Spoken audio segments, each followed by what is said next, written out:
جب میں ریٹائر ہونے کے قریب تھا تو مجھ پر بھی وہ خوف طاری ہوا جو ریٹائر ہونے والے لوگوں پر طاری ہوا کرتا ہے. تو میں نے قدرت اللہ چھاپ صاحب سے، بڑے نیک آدمی تھے، عابد آدمی، عبادت گزار اور پرانے آئی سی ایس آفیسر، میں نے ان سے پوچھا کہ سر میں ریٹائر ہونے والا ہوں تو میں کیا کروں؟ انہوں نے کہا ریٹائر ہونے کا جو خوف ہوتا ہے اس کا سب سے بڑا دباؤ آپ کی ذات پر یہ پڑتا ہے کہ پھر لوگ آپ پر توجہ نہیں دیتے، یعنی اپنا وقت آپ کو نہیں دیتے، آپ ان کے وقت کے آغوش سے نکل جاتے ہیں. پھر آپ کلب کی ممبرشپ اختیار کرتے ہیں، گولف کھیلنے لگتے ہیں، زور لگاتے ہیں نئے دوست بنے تو ان کے ساتھ کوئی تعلق قائم ہوتا ہے. تو وہ انہوں نے کہنے لگے اس کا آسان سا نسخہ یہ ہے ہم متوسط درجے کے لوگوں کا کہ آپ مسجد میں جا کر نماز پڑھنے لگے.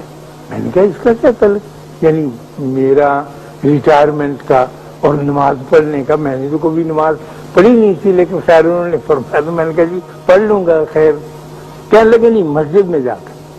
تو جب میں ریٹائر ہوا اور میں نے سوچا کہ انہوں نے کہا ہے اور یہ بات مانی جانی چاہیے تو میں مسجد میں جا کر نماز پڑھنے لگا، لیکن عصر کی اور مغرب کی، اور کوئی 2 مہینے گزر گئے اس طرح.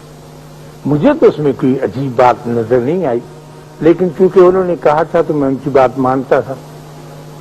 ایک دن میری بیوی یہ بیان کرتی ہے، کہنے لگی کہ کچھ عجیب و غریب قسم کے 4-5 آدمی جن کی شکلیں میں نے پہلے نہیں دیکھی تھیں، ہاتھ میں چھڑیاں لے کے دوسرے ہاتھ میں تسبیحاں لٹکائے ہوئے میرے گھر کے دروازے پر آئے اور انہوں نے بیل بجائی.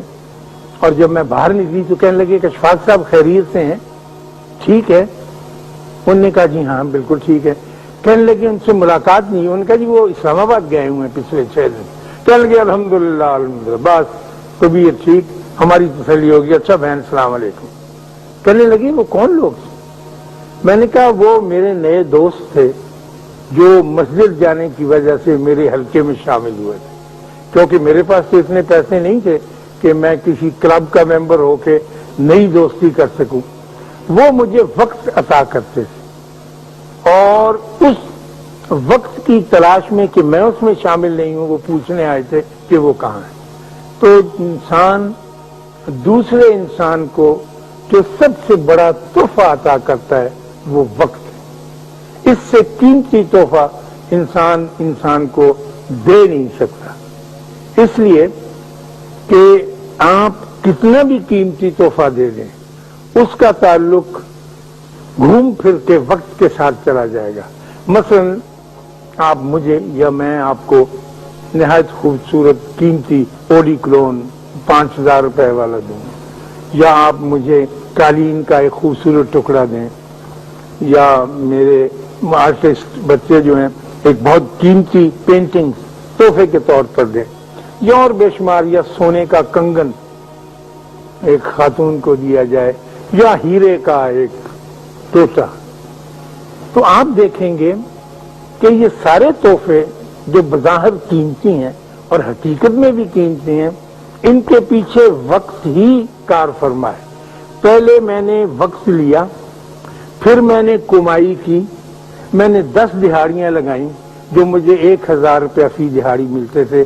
اس 10,000 روپے کا میں نے قالین خریدا اور وہ تحفے کے طور پر آپ کی خدمت میں دی.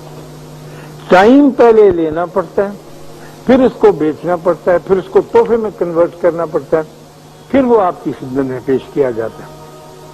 تو انسان کو دینے کے لیے سب سے اعلیٰ درجے کا تحفہ آپ کا اپنا وقت ہے جو اسے دیتے ہیں.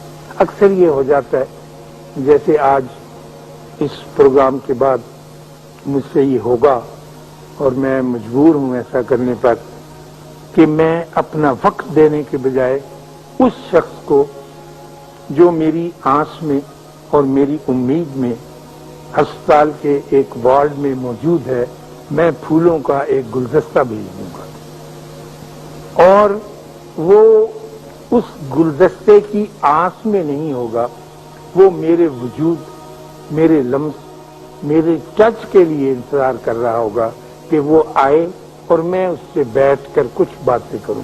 ڈاکٹر اس کی بہت غور و پرداخت کر رہے ہیں.